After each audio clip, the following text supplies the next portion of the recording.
తెలంగాణ రాష్ట్రంలో BRS BSP కలిసి పనిచేయాలని చెప్పి నిర్ణయించుకున్నాం. సిద్ధాంతపరంగా అనేక విషయాలలో సామీప్యత ఉంది.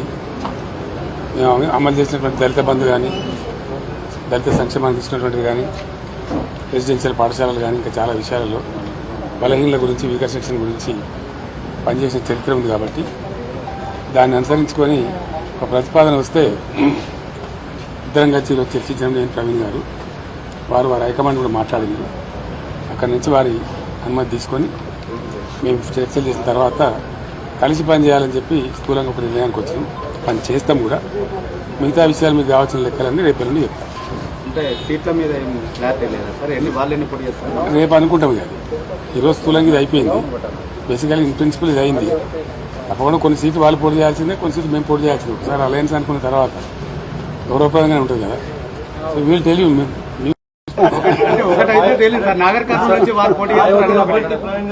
పెద్దపల్లి నుంచి చేద్దా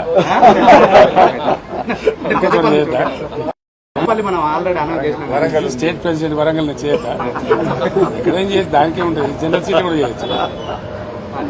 జనరల్ సీట్లు కూడా చేయొచ్చు. మాయావతి గారు మాట్లాడారు. నేను ఇంకా తనతో మాట్లాడలేదు. ప్రవీణ్ గారు మాట్లాడి ఓకే చేసుకొని మళ్ళీ నాతో మాట్లాడారు. నేను రేపట్ల మాట్లాడతాను. పాత పరిచయం ఇతర పార్టీలు ఏమన్నా కలిసి వచ్చే అవకాశం ఉందా? చూద్దాం ఏం జరుగుతుందో. నేను సస్పెన్స్ ఉంది కదా మనకి ఇప్పుడు. Thank you sir. Modi tour పై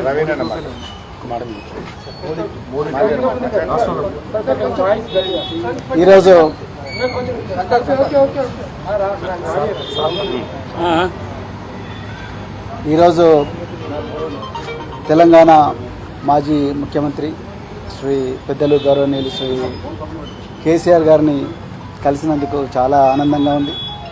మరి ఈ తెలంగాణనే కాదు యావత్ భారతదేశం కూడా ఈరోజు లౌకికత్వం అంటే సెక్యులరిజం, లౌకికత్వం ప్రమాదంలో ఉన్నది.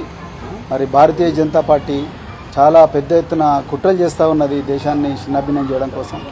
మరి పూర్తిగా రాజ్యాంగాన్ని రద్దు చేయాలనే కుట్ర చేస్తూ ఉన్నారు.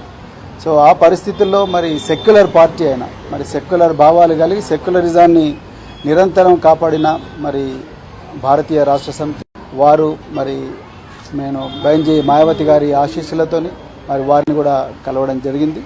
సో ఈ తెలంగాణలో ఈ రాజ్యాంగానికి ప్రమాదం ఏదైతుందో, లౌకికత్వానికి ఏదైతే ప్రమాదం ఉందో, ఈ బీజేపీ నుంచి తర్వాత మరి ఈ మధ్యనే కాంగ్రెస్ కూడా మరి బీజేపీ లాగానే మారుతూ ఉన్నది. ఈ రెండు పార్టీల నుంచి ముప్పు నుండి మరి తెలంగాణను కాపాడడం కోసం మరి మేము అంటే బహుజన్ సమాజ్ పార్టీ మరి భారతీయ రాష్ట్ర సమితితో కలిపి మరి పార్లమెంట్ ఎలక్షన్లలో కలిసి పనిచేయాలని ఇప్పుడే మరి పెద్దలు గౌరవనీయులు కేసీఆర్ గారి దగ్గర మరి మాట్లాడడం జరిగింది.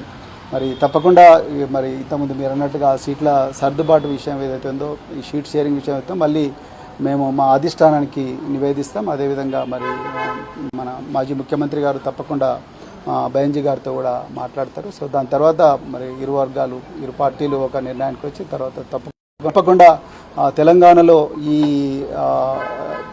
స్నేహం అనేది తప్పకుండా తెలంగాణ ప్రజల జీవితాలను మారుస్తుంది. తెలంగాణ ప్రజల విలువలను ఏదైతే గంగా జమున తహజీబ్ అని అంటున్నామో ఆ విలువలను, ఆ సంస్కృతిని తప్పకుండా కాపాడుతుంది. బహుజన వర్గాలందరి జీవితాలు బాగుపడతాయి. ఇలా నిరుద్యోగులు సంతోషంగా లేరు. సో పట్టుమని 4 నెలలు కాలేదు, ఇప్పటికీ మళ్ళీ నిరుద్యోగులు రోడ్ల మీదకి వచ్చే పరిస్థితి.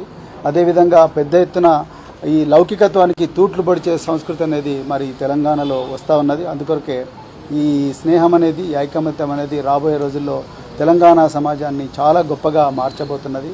సో చాలా ఆనందంగా ఉంది అలా మరి ఈ విషయం మీతో మాట్లాడుతున్నందుకు. తప్పకుండా తెలంగాణ ప్రజలు దీన్ని ఆస్వాదిస్తారు, ఆశీర్వదిస్తారని చెప్పేసి నేను కోరుకుంటున్నాను. కేసీఆర్ గారు మరి ఈ సమయం మాకు ఇచ్చినందుకు మరొకసారి ధన్యవాదాలు.